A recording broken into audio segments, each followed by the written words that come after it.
Hello student, welcome back to my channel Neha Commerce Zone. Today we are going to start second part from the volume 3 of the company's financial statement of a company's book for class 12th.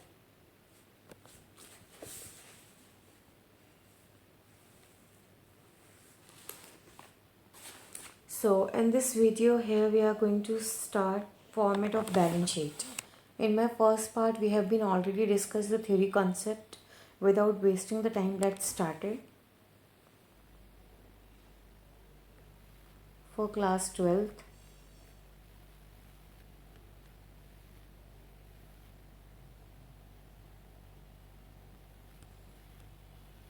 financial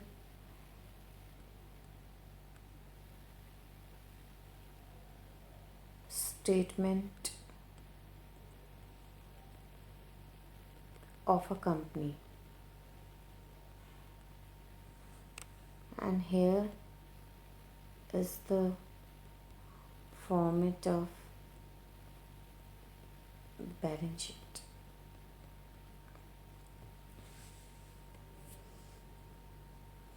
ये जो format है balance sheet की कहाँ पे prescribed है? ये हमारा prescribed है बेटा पार्ट वन में ऑफ शेड्यूल 3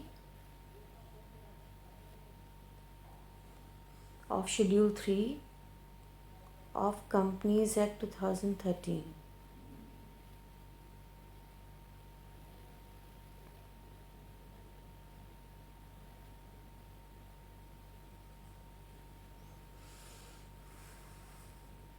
राइट. सो अभी हम इक्विटीज़ एंड लाइबिलिटीज़ की बात करेंगे, फिर लाइबिलिटीज़ एंड देन एसेट्स के बारे में.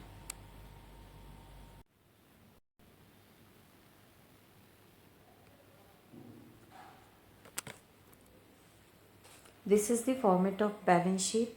ऊपर कंपनी का नाम आएगा, राइट. कंपनी का नाम आने के बाद पर्टिकुलर्स, ये वर्टिकल होती है, हॉरिजॉन्टल नहीं होती कंपनी की बैलेंस शीट. कंपनी की बैलेंस शीट जो है ये यहाँ पर आप पर्टिकुलर्स लिखेंगे, नोट नंबर, फिगर्स लिखेंगे, जो भी आपकी करंट रिपोर्टिंग पीरियड होगा वो, एंड यहाँ पे फिगर्स लिखेंगे जो प्रीवियस ईयर की रिपोर्टिंग पीरियड होगा. ठीक है. तो सबसे पहले जो हमारी हेडिंग है वो है equities and liabilities. Equities and liabilities के अंदर हमारे पास 4 हेड्स होते हैं, राइट. पहला हेड्स है हमारा शेयर होल्डर फंड, दूसरा है हमारा share application money pending allotment, third है हमारा non current liabilities, and fourth है हमारा करंट लाइबिलिटीज़. पहले मैं ये पोर्शन आपको समझाऊंगी, देन उसके बाद हम नीचे एसेट की तरफ भी चलेंगे स्क्रॉलिंग करते हुए. ठीक है. तो अगर पूछा जाए आपसे सबसे पहले कि इक्विटीज़ एंड लाइबिलिटीज़ में कितने हेड्स होते हैं, तो सीधे सीधे हमें पता लग रहा है कि इक्विटीज़ एंड लाइबिलिटीज़ के अंदर 4 हेड्स होते हैं. Shareholder funds, share application money pending allotment, non current liabilities, current liabilities. इन 4 हेड्स में सबके अपने कुछ कुछ सब हेड्स हैं, सेकेंड वाले पॉइंट को छोड़ के. शेयर होल्डर फंड्स के अंदर जो सब हेड्स हैं उनमें शेयर कैपिटल आता है, रिजर्व एंड सरप्लस आता है, money received against share warrants आते हैं. अभी मैं 1 बाय 1 आपको सारी चीज़ें एक्सप्लेन भी करूँगी, right. Then non current liabilities के अंदर भी 4 सब हेड्स आते हैं, जिसके अंदर long term borrowings, deferred tax liabilities, other long term liabilities, long term provisions आते हैं. उसके बाद अगर करंट लाइबिलिटीज़ की बात करें तो करंट लाइबिलिटीज़ के अंदर भी 4 सब हेड्स आते हैं, short term borrowings, trade payables, other current liabilities, short term provision. इस तरीके से हमारे लाइबिलिटीज़ में हेड्स और सब हेड्स आते हैं. फिर उसके बाद हम बात करते हैं असेट्स की. तो असेट्स में हमारे पास 2 हेड्स हैं, एक non current assets and current assets, right. Non current assets में हमारे पास फिक्स्ड एसेट्स आते हैं, नॉन करंट इन्वेस्टमेंट्स हैं, डेफर्ड टैक्स एसेट्स हैं, long term loan and advances हैं, and other non current assets, right. Fix assets में अंदर फर्दर अगर हम देखें, फिक्स एसेट्स यानी कि ये हो गया हमारा इसको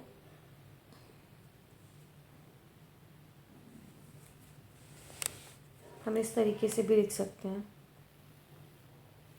फिक्स एसेट्स में हमारी क्या क्या चीज़ें हो सकती हैं, प्रॉपर्टी हो सकती है, प्लांट हो सकते हैं, इक्विपमेंट्स हो सकते हैं, इक्विपमेंट्स, और इसी के साथ साथ intangible assets and intangible assets.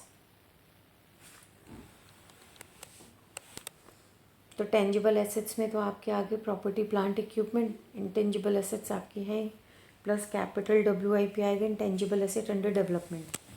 Current assets के अंदर क्या क्या आते हैं? करंट एसेट के अंदर current investments, inventories, trade receivables, cash and cash equivalents, short term loans and advances and other current assets. And then उसके बाद आप टोटल करते हो एसेट साइड का एंड आप लाइबिलिटी साइड का टोटल करते हो। ये बैलेंस जो है वो इक्वल आ जाता है, टैली हो जाता है, तो हमारी बैलेंस शीट जो है वो करेक्ट हो जाती है, टैली हो जाती है। क्लियर हो गया? अब इनको हम डिटेल में पढ़ने वाले हैं कि इसके अंदर जो चीज़ें हैं इनका क्या मतलब होता है, वो एक बार हम देख लेते हैं डिटेलिंग में।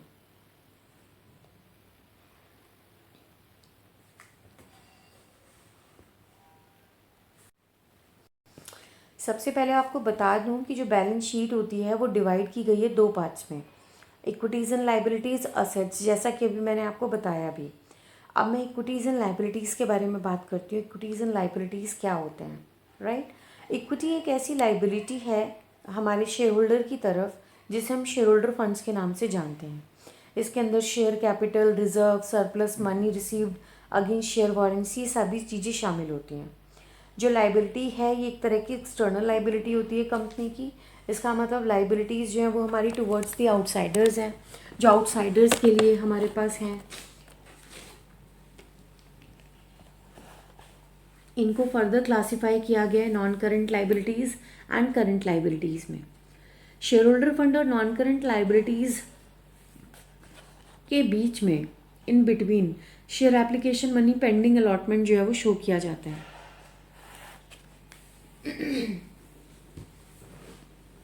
अब बात करते हैं, just a minute,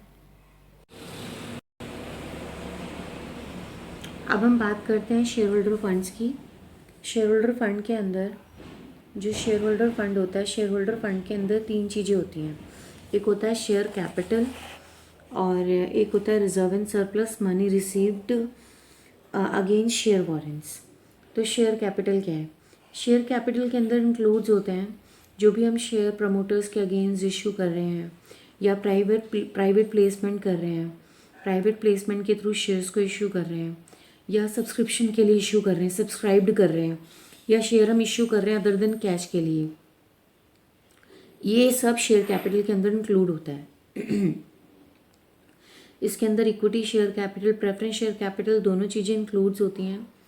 okay, share capital में फर्दर शेयर कैपिटल को जो है authorise capital, issued capital, subscribed capital, subscribe fully paid up, not fully paid up, इन सब चीज़ों से फर्दर क्लासीफाइज किया गया है। आप मेरी कंपनी अकाउंट की जो वीडियोस हैं अगर आप उनमें देखेंगे तो वहाँ मैंने डिटेल में शेयर होल्डर फंड में बताया हुआ है कि ऑथराइज कैपिटल क्या होती है, इश्यूड कैपिटल क्या होती है, सब्सक्राइब्ड कैपिटल क्या होती है, राइट? तो यहाँ पर ऑथराइज कैपिटल जो MOA में डिसाइड कर दी गई लिमिट, मैक्सिमम अमाउंट जो होता है जो कंपनी शेयर इशू कर सकती है, वो ऑथराइज कैपिटल होती है, जिसे हम नॉमिनल या रजिस्टर्ड कैपिटल भी कहते हैं। ये हमारा किस में आ रहा है? शेयर कैपिटल में, ऑथराइज कैपिटल, राइट? और ऑथराइज कैपिटल का मतलब मैंने आपको बताया, जो MOA में कंपनी के जो मेन डॉक्यूमेंट्स हैं उसमें जो मैक्सिमम अमाउंट जो है मतलब ये स्टेटेड होता है कि जो MOA है कंपनी का अंडर कैपिटल क्लॉज, उसमें डिवाइड किए जाते हैं डिफरेंट क्लासेस के शेयर कैपिटल के, equity share capital, preference share capital. जो मैक्सिमम अमाउंट होता है जो कंपनी शेयर इशू करती है उसे हम ऑथराइज कैपिटल कहते हैं, ठीक है? उसके बाद इश्यूड कैपिटल, ऑथराइज के बाद हमारा क्या है? इश्यूड कैपिटल है, इश्यूड कैपिटल का क्या मतलब होता है?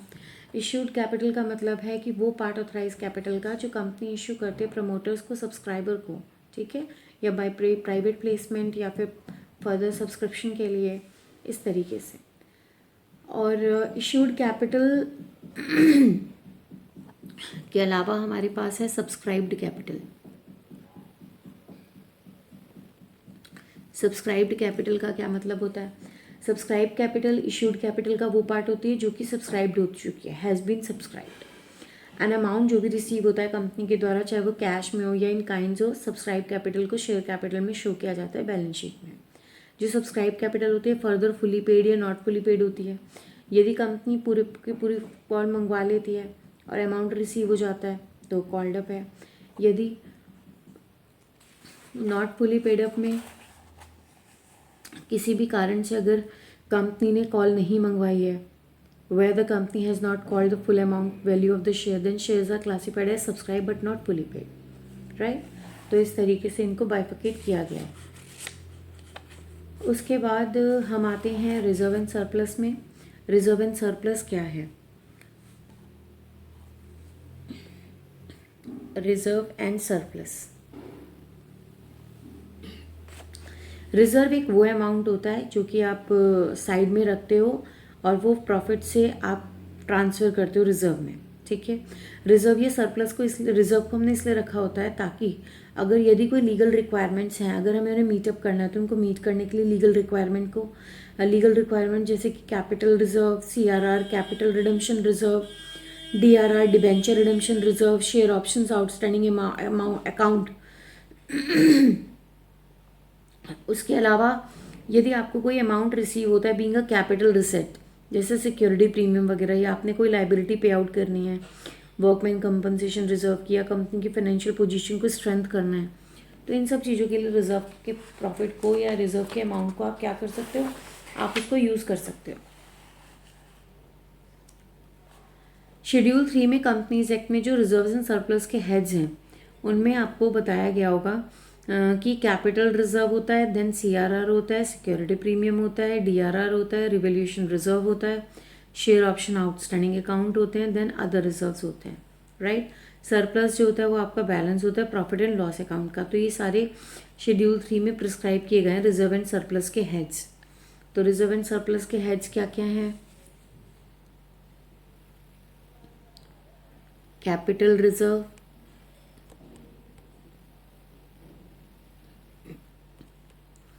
then capital redemption reserve,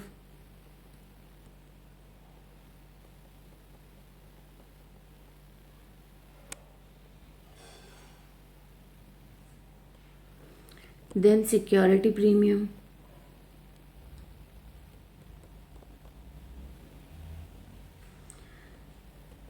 then debenture redemption reserve, then revaluation reserve,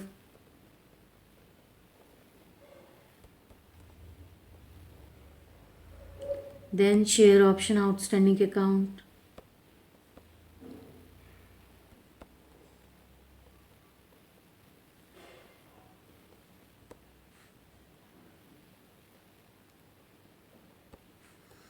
other reserves जिनका नेचर या पर्पस स्पेसिफाई किया गया हो, and surplus.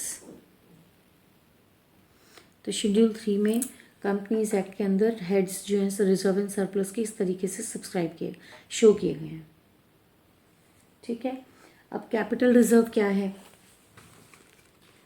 Capital reserve create किया जाता है कैपिटल प्रॉफिट से, जिसे हम कैपिटल रिजर्व कहते हैं। ये क्रिएट किया जाता है जितना भी हमने प्रॉफिट अर्न किया है कैपिटल नेचर की ट्रांजैक्शंस को इनकर करके। ये शेयर होल्डर को एज ए डिविडेंड अवेलेबल नहीं कराया जाता, इसीलिए इस कैपिटल रिजर्व को यूज़ किया जाता है।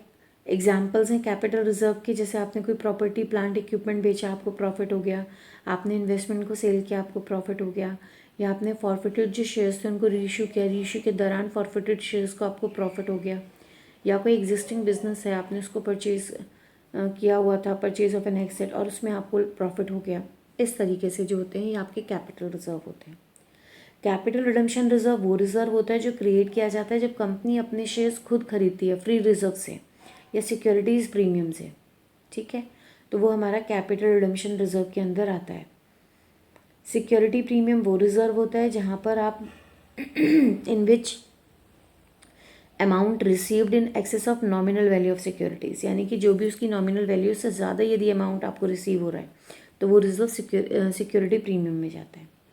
Debenture redemption reserve, debenture redemption reserve वो रिजर्व होता है जो कि सेक्शन 71 सबसेक्शन 4 के अंदर प्रिस्क्राइब्ड किया गया है। जो अमाउंट रिसीव्ड होता है, क्रेडिट होता है कंपनीज़ को कंपनीज एक्ट के तहत, तो उसको सीधे सीधे जो है हम DRR के अंदर डालते हैं। इसको हम फर्दर डिस्कस आपके सिलेबस में है रिडम्पशन और डिबेंचर, लेकिन वो अब हट चुका है। तो आप बस इतना जान लीजिए कि डिबेंचर को रिडीम के लिए जो रिजर्व है जो कि प्रिस्क्राइब किया गया था सेक्शन 71 सब सेक्शन 4 में, वो है। रिवैल्यूएशन रिजर्व वो रिजर्व होता है जो कि क्रेडिट होता है जब आपके एसेट्स की बुक वैल्यू अपवर्ड रिवाइज्ड होती हैं, तो जो भी आपके पास अमाउंट क्रेडिट हो रहा है वो सब आपका रिवैल्यूएशन रिजर्व के अंदर आता है। और जब एसेट डाउनवर्ड रिवाइज्ड होती है तो वो डेबिट होता है। एसेट को सोल्ड डिस्कार्ड कर दिया जाता है, आउटस्टैंडिंग अमाउंट को रिवैल्यूएशन रिजर्व अकाउंट में क्रेडिट किया जाता है, बट इसको यूज़ नहीं किया जाता बोनस शेयर इशू करने में या किस तरह के डिविडेंड को पे करने में। तो एसेट्स वगैरह को जब रिवैल्यूड करते हैं अपवर्ड या डाउनवर्ड, तो जो भी रिजर्व होता है वो हमारा रिवैल्यूएशन रिजर्व जाता है। शेयर ऑप्शन आउटस्टैंडिंग अकाउंट ये वो रिजर्व होता है which is difference, it is difference between the market value and issued price of the share. मतलब कि जो आपने एम्प्लॉय को शेयर इशू करें उसके इशू प्राइस और मार्केट प्राइस के बीच का जो डिफरेंस होता है ये शेयर ऑप्शन आउटस्टैंडिंग अकाउंट होता है। जैसे एक शेयर का जो मार्केट प्राइस है वो 75 रुपीज़ है, आपने उसे एम्प्लॉय को इशू किया 50 रुपीज़ में, तो 25 रुपीज़ जो है वो इस रिजर्व में क्रेडिट हो जाएगा, ठीक है। तो इस तरीके से शेयर होल्डर फंड जो है वो हमारा क्लियर हुआ। इक्विटीज़ एंड लाइबिलिटीज़ को बांटा गया शेयर होल्डर फंड में। शेयर होल्डर फंड में 3 हेड्स हैं। शेयर कैपिटल जिसके अंदर authorise, issue, subscribe, fully paid up, not paid up मैंने आपको बताया। तो रिजर्व एंड सरप्लस आता है। रिजर्व एंड सरप्लस में किस तरीके से शेड्यूल 3 में रिजर्व्स दिए हुए हैं, उनके सीक्वेंस, उनके मीनिंग आपको बताए हैं। अब उसके बाद हमारे पास आता है money application pending allotment, share application money pending allotment. यानी कि जब शेयर वारंट्स क्या होते हैं? Actually share warrants give the holder right to get equity shares on the specified date.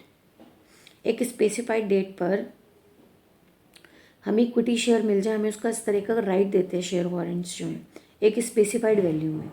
Share warrants को आप इक्विटी शेयर्स में उसके बाद कन्वर्ट नहीं करते प्री डिटरमाइंड प्राइस पर। And yes, these are to be converted into equity shares, these are classified as an share holders fund. Share warrant cannot be converted into equity shares at a later date at a predetermined price. Predetermined price पर, letter rate पर, बाद की date पर share warrant को convert आप अगर करते हो, मैं एक बार फिर से रिपीट कर रही हूँ, somewhere I was wrong.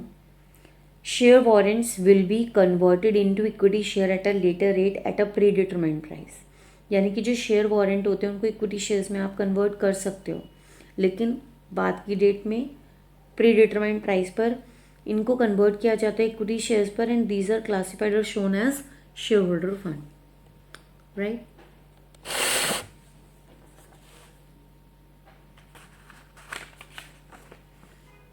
Now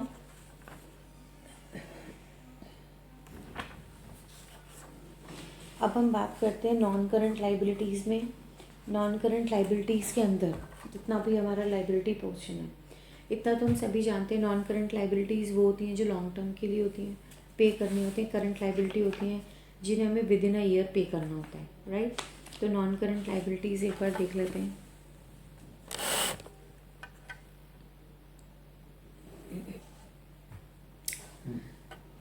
non current liabilities को डिफाइन किया गया शेड्यूल 3 कंपनीज एक्ट 2013 में, right.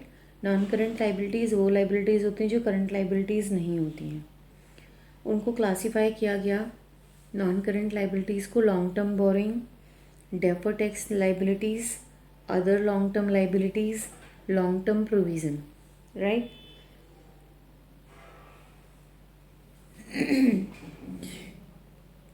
Long term provision, long term borings क्या होती हैं? बोरिंग मीन्स जो भी आप अमाउंट लोन लेते हो कंपनी के द्वारा जो भी लोन लिया जाता है वो debenture, it may be debenture issue हो सकता है, या प्राइवेट बैंक से, प्राइवेट लैंडर्स से आप लोन ले रहे हो, या पब्लिक डिपॉजिट से, या किसी भी नेचर से अगर आप लेते हो तो वो लॉन्ग टर्म बोरिंग्स हैं, ठीक है। बोरिंग्स को क्लासीफाई किया गया लॉन्ग टर्म बोरिंग में। इसका मतलब कि जो लोन की रिपेमेंट होगी उसको जो रीपे किया जाएगा वो आफ्टर 12 मंथ्स किया जाएगा, या after the period of operating cycle. जिस डेट से बैलेंस शीट है उस डेट से ऑपरेटिंग साइकिल के पीरियड के बाद आप उसको पे करोगे। अगर बोरिंग चाहे आपकी बोरिंग शॉर्ट टर्म हो या लॉन्ग टर्म बोरिंग हो, इसको डिटरमाइन डेट ऑफ बोरिंग से ही किया जाता है। और लॉन्ग टर्म बोरिंग को शो किया जाता है, long term borrowing are shown under the following heads in the notes to accounts. तो लॉन्ग टर्म बोरिंग को किन किन उसमें हम शो करते हैं? लॉन्ग टर्म बोरिंग्स हमारे नोट्स टू अकाउंट्स में जो शो होते हैं वो debentures, bonds, terms loan, bank से भी हो सकती है, अदर पार्टी से भी हो सकती है, public deposits and other loan in advance. इस तरीके से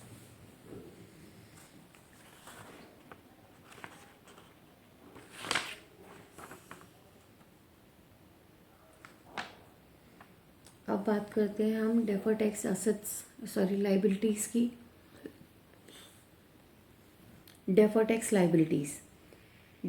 liabilities means each year accounting income is compared with the taxable income, and if there is a difference between two exist which is temporary in nature, income tax on different amount is termed as deferred tax.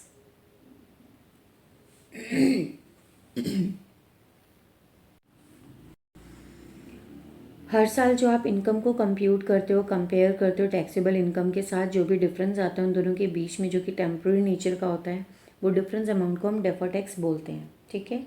Accounting income यदि ज़्यादा होती है taxable income से तो वो deferred tax liability के नाम से जानी जाती है, और अगर अकाउंटिंग इनकम कम होती है टैक्सेबल इनकम से तो उसे डेफर्ड टैक्स एसेट्स के नाम से जानते हैं। चाहे डेफर्ड टैक्स लाइबिलिटी हो या डेफर्ड टैक्स एसेट्स हो, they all are only book entries, they are neither actual liabilities nor actual assets. Okay, now other long term liabilities. If we are talking about the other long term liabilities, that means long term liabilities other than long term borrowings which are classified or shown as other long term liabilities under the non current liabilities है, right। इसके अंदर हम further जो चीज़ों को classify करते हैं other long term liabilities में, इसमें हमारे पास ट्रेड पेबल्स आ सकते हैं,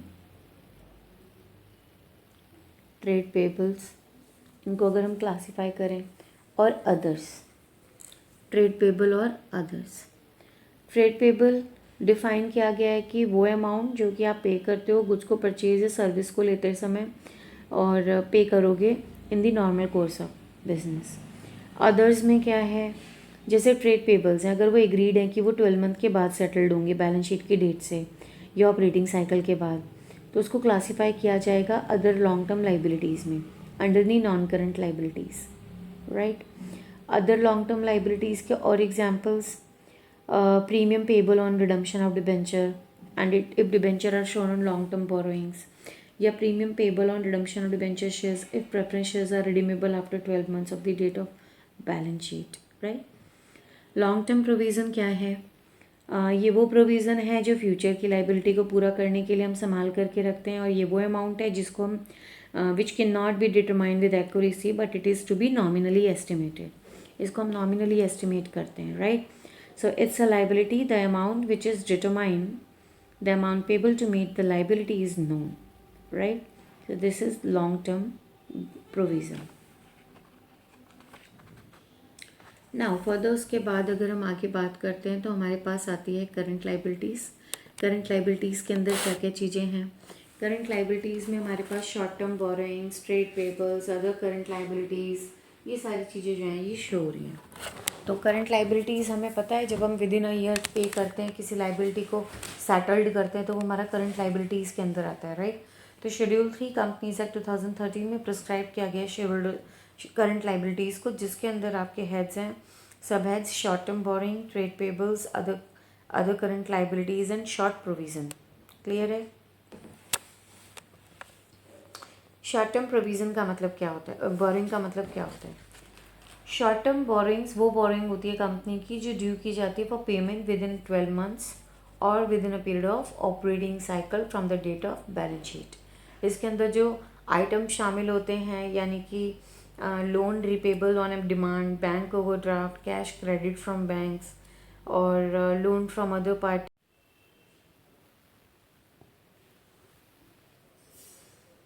अगर मैं आगे अदर करंट लाइबिलिटीज़ की बात करूँ तो अदर करंट लाइबिलिटीज़ में भी all current liabilities are not short term borrowings, right, or not short term trade papers. They are classified as shown and as other current liabilities. इसके अंदर क्या क्या चीज़ें शामिल होती हैं अदर करंट लाइबिलिटीज़ की यदि मैं बात करूँ तो अदर करंट लाइबिलिटीज़ में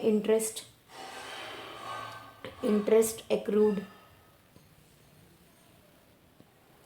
but not due on borrowing, ये इसके अंदर शामिल हो सकता है, या इंटरेस्ट ड्यू ऑन बोरिंग, या income received in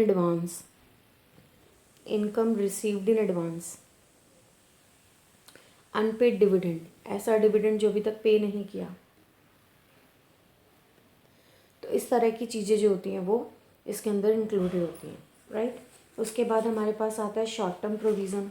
short term provision क्या होता है।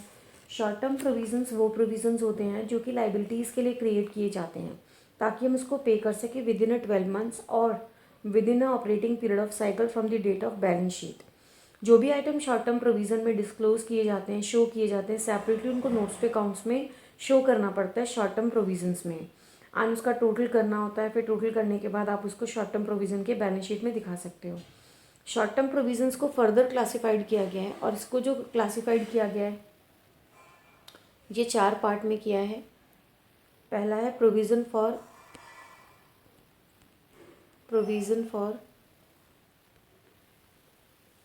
एम्प्लॉयज़ बेनिफिट,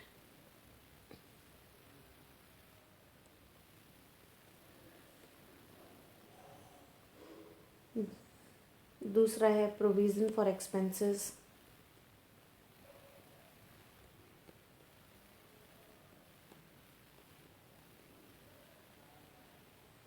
तीसरा है प्रोविज़न फॉर टैक्स,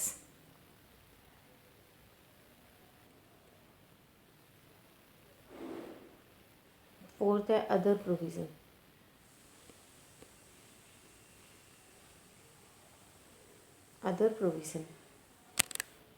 राइट। तो ये हमारे कुछ शॉर्ट टर्म प्रोविज़न्स हैं। जो टर्म लाइबिलिटी या प्रोविज़न है ये एक दूसरे से डिफ़र होती है। आपको प्रोविज़न और लाइबिलिटी का मतलब पता भी होना चाहिए। लाइबिलिटी यूज़ होती है जब लाइबिलिटी नोन होती है, जैसे कि सैलरी पे करनी है मार्च 2023 में 1 लाख रुपए स्टाफ में, तो ये क्लासीफाई की जाएगी आउटस्टैंडिंग सैलरी लाइबिलिटी साइड में, क्योंकि लाइबिलिटी है और हमें पता है कि देनी है। प्रोविज़न वो लाइबिलिटी होती है जो नोन तो मतलब where the liability is known. Liability तो नोन होती है कि हाँ भाई हमारी लाइबिलिटी एग्जिस्ट कर रही है, बट हमें ये नहीं पता होता था कि अमाउंट क्या है, क्योंकि लाइबिलिटी में हमें अमाउंट भी पता होता है। आप बात समझ रहे हैं भाई। अगर बेसिकली मैं बात करूँ लाइबिलिटी और प्रोविज़न, इनके बीच में डिफरेंस क्या है, तो यहाँ मैं लाइबिलिटी में आपको बता रही हूँ कि लाइबिलिटी मुझे नोन है, प्रोविज़न में भी मुझे लाइबिलिटी नोन है, बट लाइबिलिटी में मुझे पता है कि मुझे 1 लाख रुपीज़ की सैलरी देनी है, लेकिन यहाँ मुझे नहीं पता कि मेरी लाइबिलिटी का अमाउंट क्या है। इसको सिर्फ एस्टिमेट किया जा सकता है विथ सब्सटेंशियल एक्यूरेसी, राइट। और प्रोविज़न और रिजर्व के बीच में भी डिफरेंस आपको पता होना चाहिए। एटलीस्ट आपका लाइबिलिटी साइड जो है वो आपका पूरा का पूरा कवर हो जाए। उसके बाद एसेट हम नेक्स्ट पार्ट में आपको बता दूंगी मैं आपको नेक्स्ट पार्ट में। तो अगर मैं प्रोविज़न या रिजर्व्स की बात करूँ तो उसके अंदर क्या चीज़ें होती हैं। सी जो प्रोविज़न होती है वो लाइबिलिटी होती है जो कि liability of what, liability of value of assets, और is an estimated loss. Reserve क्या है? ये एक तरह का शेयर होल्डर का पैसा है। प्रोविज़न क्रिएट किया जाता है स्पेसिफिक पर्पस के लिए, चाहे डेप्रिशिएशन से रिलेटेड हो, एक्सपेंसेस से रिलेटेड हो। रिजर्व को क्रिएट किया जाता है फॉर अ मतलब प्रोविज़न तो कुछ स्पेसिफिक पर्पस के लिए, रिजर्व स्पेसिफिक पर्पस के लिए होता है। जैसे DRR को क्रिएट करना है जनरल रिजर्व में, अगर नहीं, it may not be created for specific purpose like general reserve, right. उसके अलावा प्रोविज़न को शो किया जाता है अंडर लॉन्ग टर्म प्रोविज़न या शॉर्ट टर्म प्रोविज़न में, और एसेट साइड में। और रिजर्व को सेपरेटली शो किया जाता है रिजर्व एंड सरप्लस में, equity and liability of the balance sheet. जबकि प्रोविज़न को शो किया जाता है अंडर लॉन्ग टर्म प्रोविज़न और शॉर्ट टर्म प्रोविज़न, और इसको डिडक्ट भी किया जाता है as deduct from the value of concern asset in the asset part of the balance sheet. Legal requirement की अगर मैं बात करती हूँ तो लीगल रिक्वायरमेंट में भी एक्रूअल कंसेप्ट, प्रूडेंस कॉन्सेप्ट जो होता है वो प्रोविज़न में कंप्लाई करता है, क्योंकि लीगल रिक्वायरमेंट्स हैं इसलिए। और रिजर्व को क्रिएट करना, it's just a financial prudence, right. So in this video we have been discussed only the half part of the balance sheet as per the schedule 2 Companies Act 2013, where we have been discussed about the liability side, right. In my next part video we will discuss about the assets को किस तरीके से करा गया है, ये आप screen पर देख पा रहे हो। और assets को दो पार्ट में किया है, non current asset, current asset. उसको डिटेल में 1 by 1 मैं आपको एक्सप्लेन करूँगी। उसके बाद मैं आपको कुछ इसके क्वेश्चंस कराऊंगी जो बोर्ड के क्वेश्चंस होंगे, बोर्ड से लिए हुए जो पास्ट ईयर के हैं, कुछ आपकी बुक से आपकी प्रैक्टिस के लिए, ठीक है।